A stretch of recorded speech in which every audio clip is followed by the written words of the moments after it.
Sometimes you have to draw a line in the sand.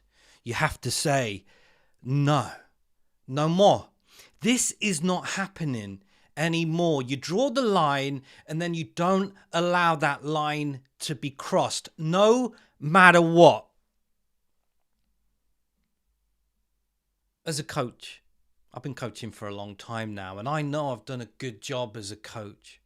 When whatever challenge it is that is presented, after a period of time, I go back and I mention or I ask about that thing. And the person's reaction is, nah, ain't happening like that.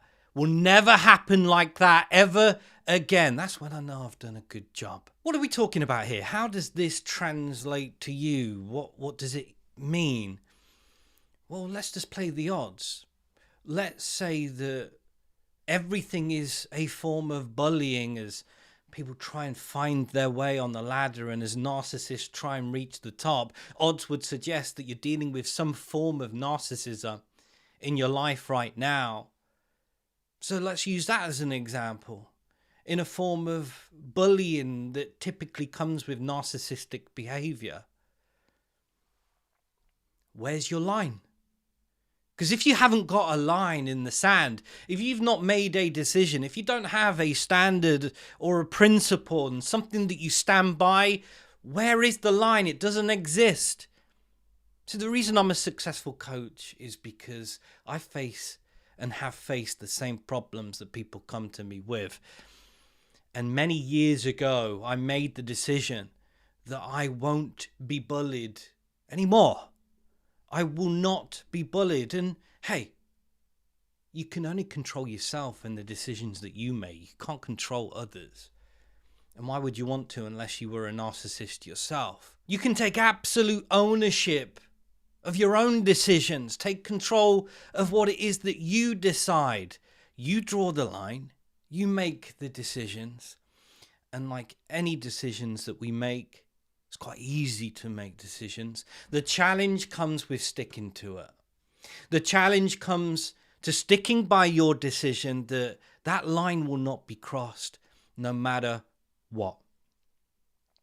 And then the control that you hold is the continual decisions that you make behind that. That is your decision. Beyond that, this is where the fear, this is where the anxiety, this is where all of that fear that leads to control on other sides comes from, because you can only control yourself. And that's the thing to focus on when you make decisions. If you decide, and I suggest that you do, I suggest that you draw that line and you establish where that line is, and then you make the decision that it won't be crossed.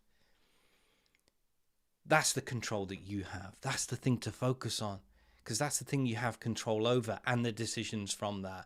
Outside of that, that's where the anxiety, the fear, the control, that's where it breeds. So that's why we have to focus on what we can control. And that's our own decisions.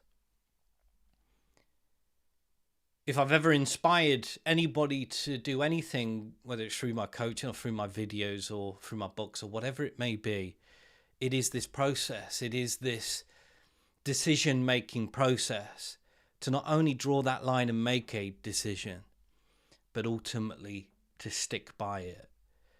Because I frame it like this, because the strongest people, the best people, and ironically, the nicest people, the best, the most decent people hold these principles. They stick by this as a process, a system, if you like.